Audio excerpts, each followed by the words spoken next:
When I turned 16, nobody asked what I wanted. They told me where I could go. It was September of 1887, and the trading post at Redwall Bend was the kind of place where men settled arguments with silence and debts with disappearance. My father had died the previous winter.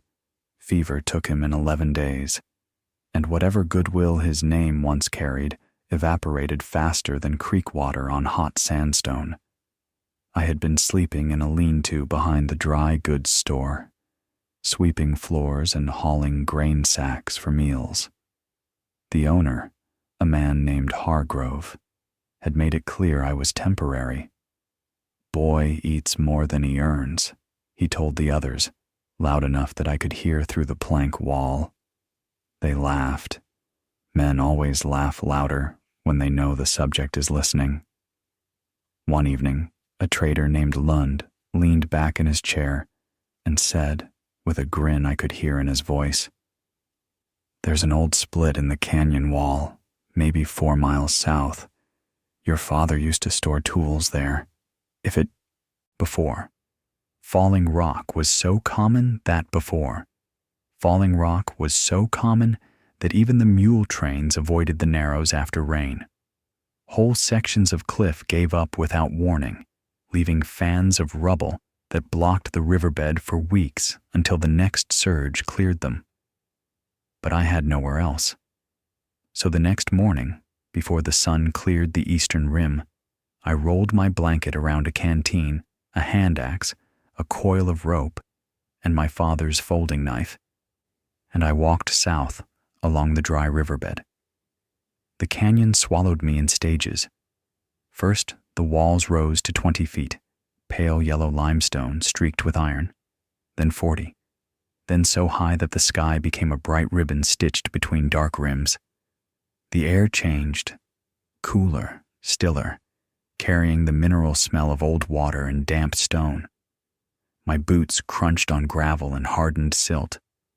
I passed boulders the size of wagons, deposited by floods I had never seen, but whose power was written in every scar on the walls.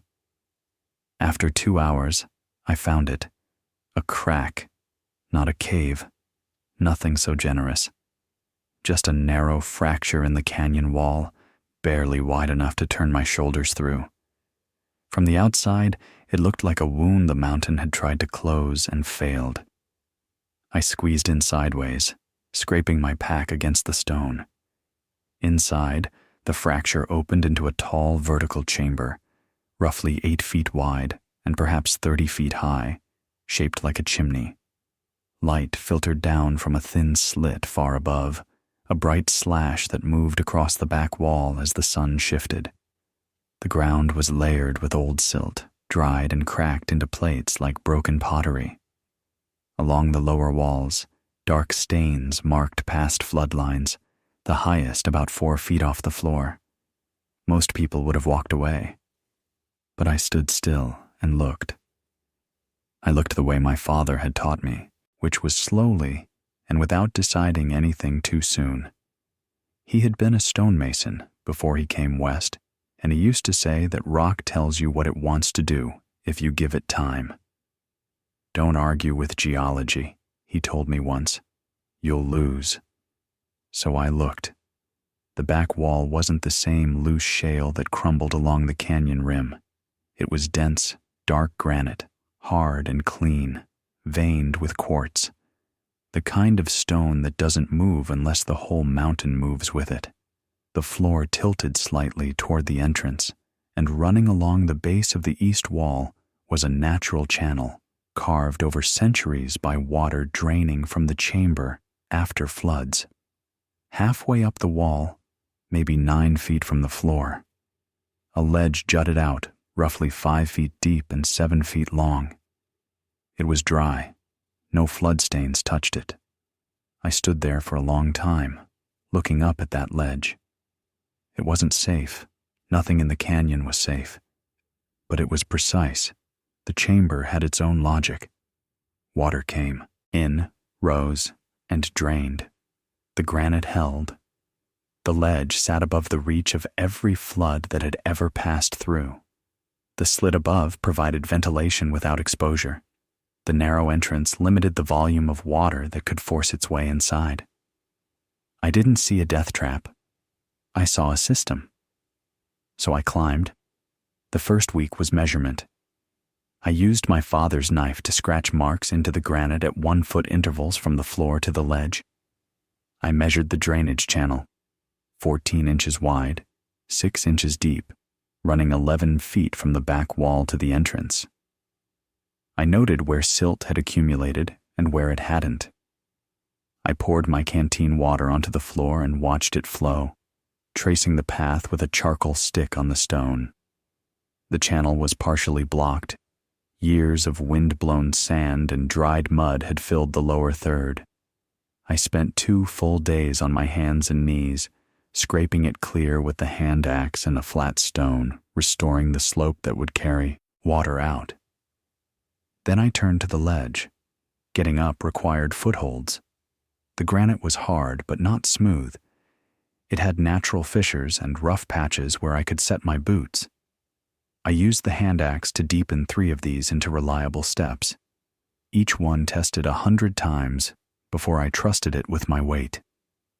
I drove wooden pegs into cracks above the ledge for handholds and lashed a short rope between 2 of them. The ledge itself was solid but narrow. I needed a platform. I hiked back to a grove of juniper and scrub oak 2 miles north, where a rock slide had knocked down several straight trunks.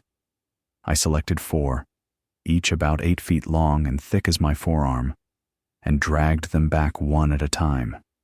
It took a full day. I split 2 into planks with the axe and wedges I shaped from harder wood. The other 2 I trimmed into crossbeams. I anchored the platform into the granite wall using wooden pegs driven into natural fissures, then lashed the crossbeams with strips of rawhide I had traded a day's labor for at the post. The planks went on top, secured with more lashing. When I was finished, I had a sleeping surface roughly 5 feet by 7, suspended 9 feet above the canyon floor, bolted into stone that had stood for 100 million years. It wasn't comfortable, but it was mine. The first real test came 3 weeks later. A light rain fell overnight. Nothing dramatic, just a steady whisper against the canyon walls. I woke before dawn and climbed down to check the channel. Water had entered the chamber, maybe 2 inches deep, and was draining slowly through the cleared channel toward the entrance. But not all of it. A pocket near the base of the west wall, a slight depression I hadn't noticed, had collected a pool of muddy water that wasn't moving, and at the channel's midpoint, a plug of fresh mud, washed in from outside, had formed a dam. I cleared it quickly, but I understood. The canyon was teaching me, and it didn't grade on effort. It graded on results. I spent the next week improving the drainage. I deepened the channel by another 2 inches and extended it past the entrance, carving a shallow trench into the canyon floor outside that directed overflow away from the opening. I filled the depression in the west wall with packed gravel and flat stones, creating a smooth slope that fed water toward the main channel. I built a low lip of stacked stone along the base of the east wall to prevent splash from reaching the footholds. Then I tested it. I hauled 12 buckets of water from the creek, 4 trips, 3 buckets each, and poured them into the entrance at different speeds. Slow pour, fast pour, dump. I watched where the water gathered, where it hesitated, where it ran clean. I adjusted. I tested again. By the time I was satisfied, I knew the drainage pattern of my chamber the way a riverboat pilot knows his channel. Every shallow, every bend, every place where trouble hides. October passed. Then November. I fell into a rhythm. Mornings, I climbed down at first light and checked the drainage, the entrance, and the weather. I kept a record scratched into a flat piece of sandstone, date, temperature by feel, wind direction, cloud type, and any water that had entered overnight. My father's knife had a brass bolster that went cold in freezing weather and warm in heat. I used it as a rough thermometer, noting brass cold or brass warm beside each entry. I foraged in the canyon and the mesa above, juniper berries, piñon nuts, prickly pear fruit when I could find it. I set snares for rabbits along the game trails that crossed the dry riverbed at dawn and dusk. I traded rabbit pelts and labor at the post for flour, salt, and dried beans. Hargrove never spoke to me directly, but he took my pelts without complaint and gave fair weight on the flour. I learned the canyon the way you learn a person, by being around it long enough that its habits stop surprising you. I learned which walls shed rock after temperature swings and which held firm. I learned that the wind shifted before storms, pulling cool air down the canyon from the north. I learned that the birds, canyon wrens mostly, went quiet a full hour before heavy rain. The traders still laughed. Boys living in a crack in the wall, Lund told anyone who would listen. Like a lizard. He'll wash out before spring, someone else said. I didn't argue. Arguments were just noise, and the canyon had already taught me to listen for what mattered. The first real storm came on a Tuesday in late November. The air felt wrong that morning, heavy, still. No wind at all, which in the canyon was like silence in a room full of people. It meant something was being held back. The wrens had gone quiet before dawn. By noon, the sky above the canyon rim had turned the color of old iron. I spent the afternoon preparing. I moved my food stores to the platform. I cleared the drainage channel twice. I lashed my blanket and tools to the platform frame so nothing could be swept away. I wedged extra stones along the entrance trench to widen the outflow path. By 3 o'clock, the rain began. Not rain as I had known it, not the polite, steady kind that fills barrels and greens the mesa. This rain hit the canyon like falling gravel. It came in sheets so thick I couldn't see the opposite wall from the entrance. Each drop struck the stone with a sound like thrown sand. Within 20 minutes, the dry riverbed was running. Within 40, it was a river. Within an hour, the roar was so loud I felt it in my teeth. I climbed to the platform and waited. The flood didn't flow. It slammed. Water filled the canyon from wall to wall. A churning brown torrent carrying branches, stones, and debris I couldn't identify in the dark. It hit the entrance to my fracture cave like a fist, forcing its way inside. The lower chamber disappeared. My carefully cleared drainage channel vanished under 3 feet of surging current. Debris cracked against the walls. A log, 6 feet long at least, wedged itself across the entrance and held, redirecting some of the force, which was the only lucky thing that happened that night. The water rose. It passed the 1-foot mark I had scratched into the granite. Then 2 feet. Then 3. The stains on the walls from past floods sat at 4 feet. The water reached them and kept climbing. 4.5 feet. I was 9 feet up. But I had never seen the water this high, and I didn't know where it would stop. My hands gripped the platform frame. The wood creaked. One of my lower braces, a crosspiece I had wedged between the wall and the platform leg for extra support, snapped with a sound like a gunshot and vanished into the current. Spray soaked the chamber walls. The air smelled like mud and broken wood. I pressed my body flat against the planks and felt the platform shudder each time a wave of debris struck the walls below. If the anchor points failed, if the pegs pulled free from the granite, if the lashings gave, the platform would rip loose and I would drop into the torrent. In a space this narrow, with water this violent, that meant death. I could do nothing. I lay still, breathing slowly, listening to the mountain try to tear itself apart. I thought about my father, about the way he would set a stone, tap it once, and wait, not moving, not adjusting, just waiting to see if it settled true. Patience wasn't passive, he said. It was the hardest kind of work, because it required you to trust what you had already done. I had done the work. Now I had to trust it. Hours passed. Sometime after midnight, the roar began to fade. Not all at once. It retreated in stages, like a beast losing interest. The water dropped below the old flood marks, then below 3 feet, then 2. By dawn, only a shallow stream remained in the chamber, draining steadily through the channel I had cleared, which had survived under the flood and resumed its work as soon as the water fell. I climbed down at first light. The canyon was unrecognizable. The riverbed was buried under a field of debris, boulders, shattered wood, mud packed so thick it looked like cement.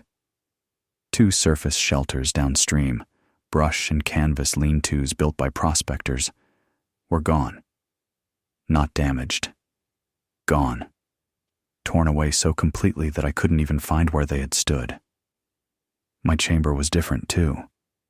The flood had scoured the lower walls, stripping away loose material and leaving the granite cleaner and smoother than before. The entrance had widened slightly where softer stone had been carved away. The drainage channel was deeper, steeper. The water had done in one night what would have taken me months with a hand axe. The granite held. Every anchor point held, every peg, every lashing. I stood on the platform and looked down at the brown water still trickling through my chamber, following the path I had prepared for it, and I felt something I had not felt since my father died. Not pride, exactly. Something quieter. The knowledge that I had read the stone correctly, that I had listened, and the canyon had answered. Word reached the trading post before I did. By the time I walked in 2 days later, I had spent the first day reinforcing and repairing.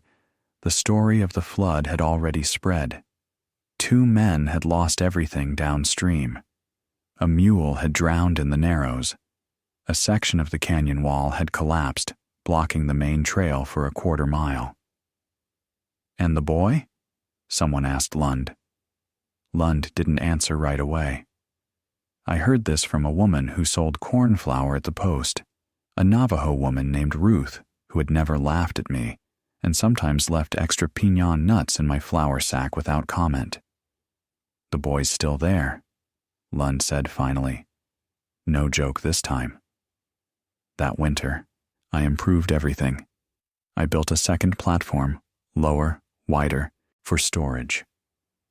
I constructed a hinged wooden gate for the entrance that I could secure before storms, with gaps at the bottom to allow drainage while blocking the worst debris.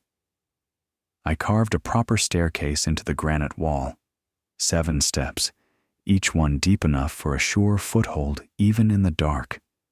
I lined the sleeping platform with juniper boughs and a canvas tarp I bought with 3 months of trapped pelts.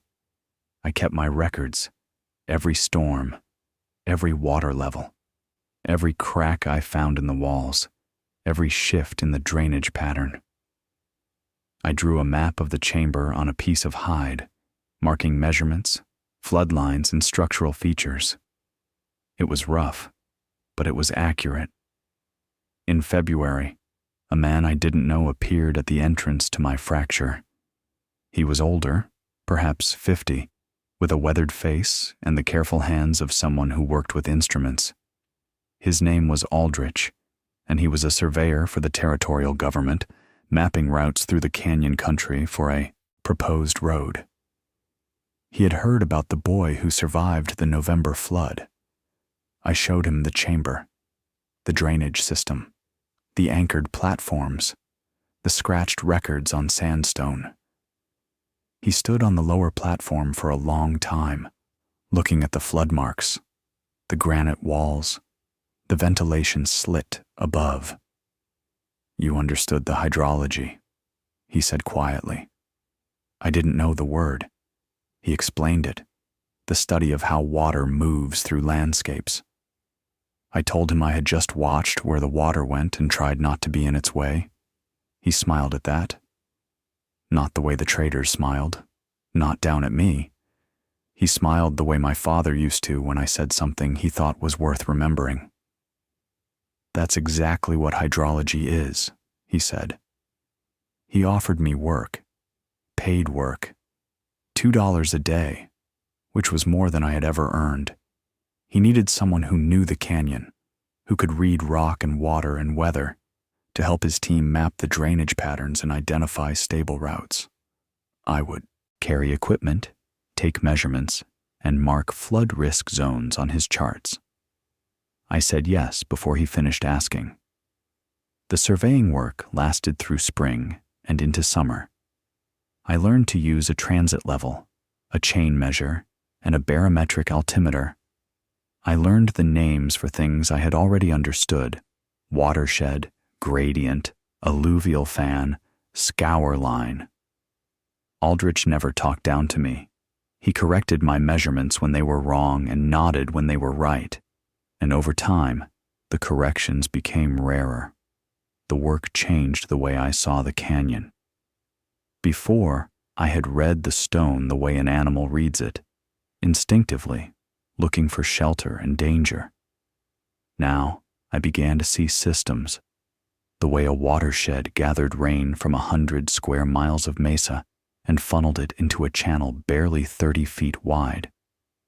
The way a 1-degree change in gradient could mean the difference between a stream and a catastrophe. The way alluvial fans at the mouths of side canyons told the history of every major flood for the past 1,000 years if you knew how to read the layers. I kept my own notes alongside the official survey records. I sketched cross-sections of the canyon at every major bend, marking rock types, fracture patterns, and the elevation of flood deposits. Aldrich noticed and asked to see them. He studied them for a long time, then looked at me with an expression I had seen before on my father's face. Not surprise exactly, but recognition. "You've been doing this since you moved into that fracture, haven't you?" he said. "Since before," I told him. "My father taught me to look at stone. I just didn't know the words for what I was seeing." He gave me a blank survey journal, proper paper, leather-bound with a grid printed on each page. "Use this," he said. "Your sandstone records won't last forever." That journal became the first of many. I filled it by midsummer.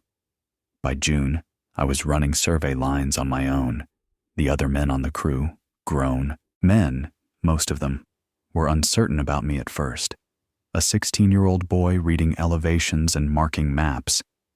A man named Garrett, who had 10 years of railroad survey experience, told Aldrich plainly that he didn't trust a child with the measurements.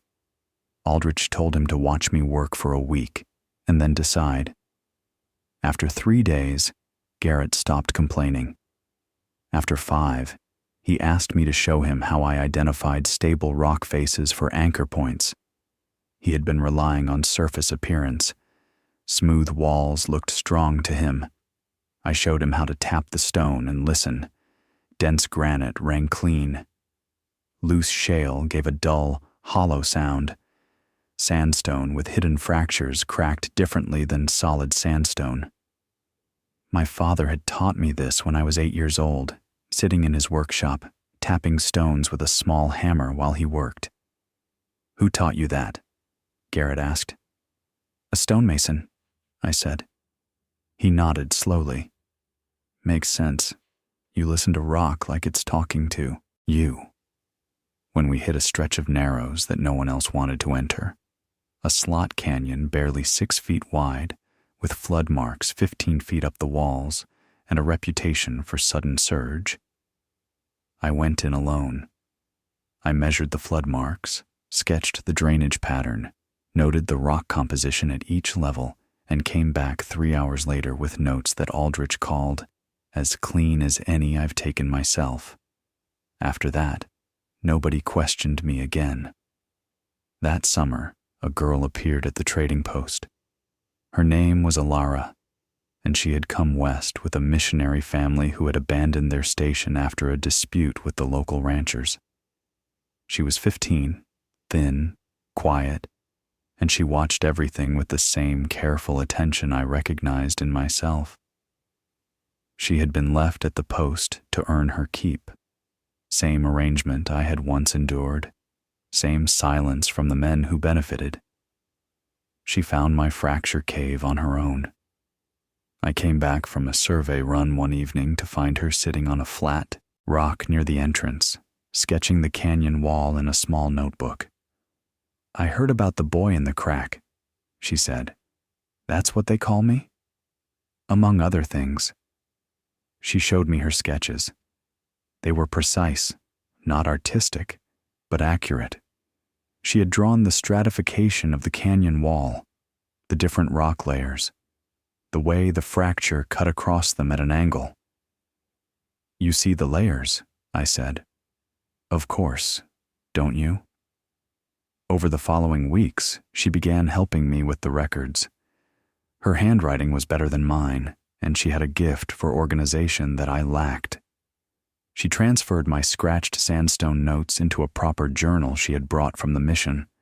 Dates, measurements, weather, flood levels, all in neat columns. She labeled my hide map and added a legend.